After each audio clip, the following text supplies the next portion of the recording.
Michael Francis, chief conductor of Norrköping Symphony Orchestra. We have a new season coming up. Can you tell us a bit about the highlights?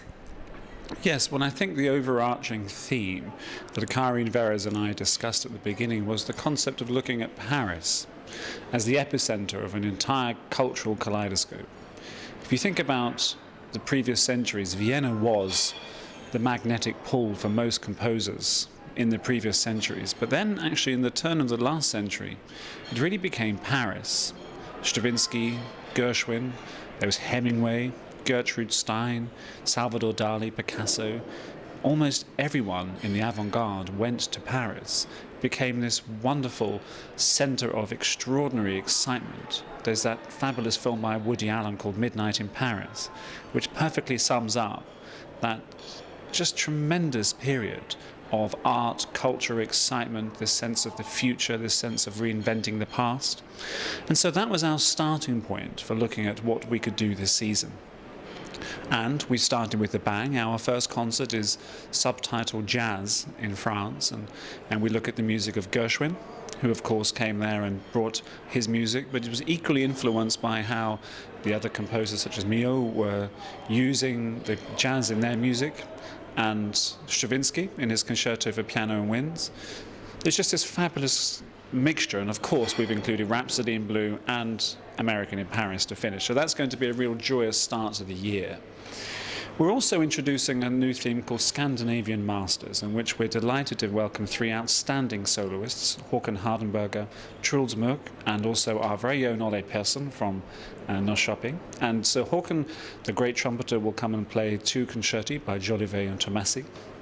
And we will put that with Prokofiev. Prokofiev, at the time, was living in Paris for he wrote his third symphony. And I think you really hear this concept of industrial change, this slight longing for his homeland, but also trying to reinvent himself. He was totally sort of, by osmosis, he was permeated by this sense of excitement that was going on in Paris at the time. And you really feel that in this tremendous symphony. With Truls Mörk, he will be doing something rather unusual, because it's not just about performing one of the big concerti. Instead, we thought it would be wonderful to introduce the concept of salon music. And so in this we have four small miniature pieces written for cello and orchestra, including an unusual one by Böhlmann, plus some more familiar ones by Tchaikovsky. So I think that's a really exciting concert, and we're pairing that with that most fantastic of all originally avant-garde pieces, Berlioz's Symphonie Fantastique. Towards the end of the year, near Christmas, we have a very exciting project in which we're linking with Swedish Chamber Orchestra. So this will finish our Strauss year, when we will perform the great tone poem Ein Heldenleben with the Swedish Chamber Orchestra. We will combine forces together. So that'll be something not to be missed. You'll never see so many musicians on stage. But with that, I felt it would be interesting to also look at the concept of a hero, but how the French looked at that as well.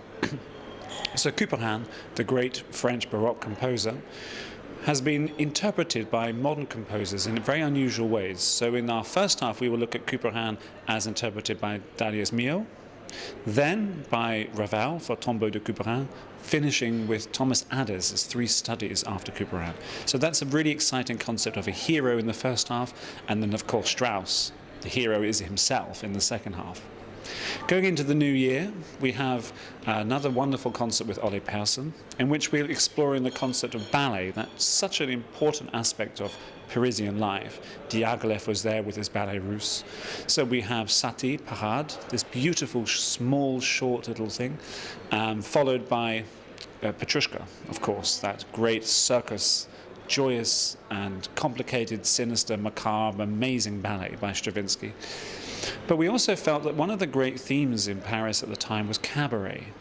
And so with Cabaret, we've invited Ole Persson to give a great selection of some wonderful cabaret songs, some by Parisian composers, others by Weill, Schoenberg.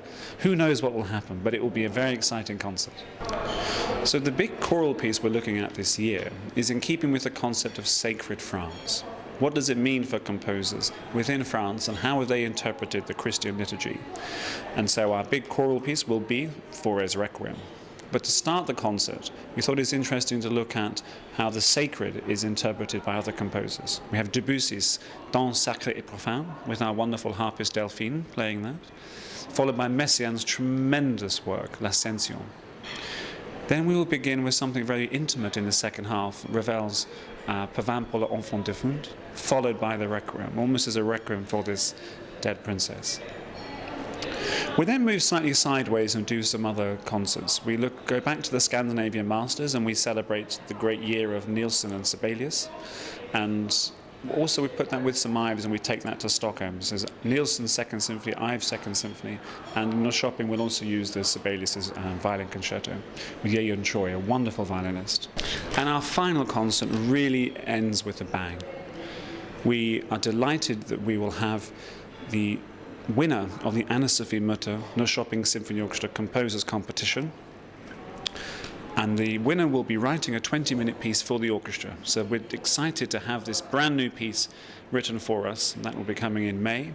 And the final thing we'll do will be a huge operatic celebration with a concert version of Mascagni's Cavaliere Rusticana. So lots for the singers this year, lots for the orchestra, and we hope a great deal for the audience as well. Thank you very much.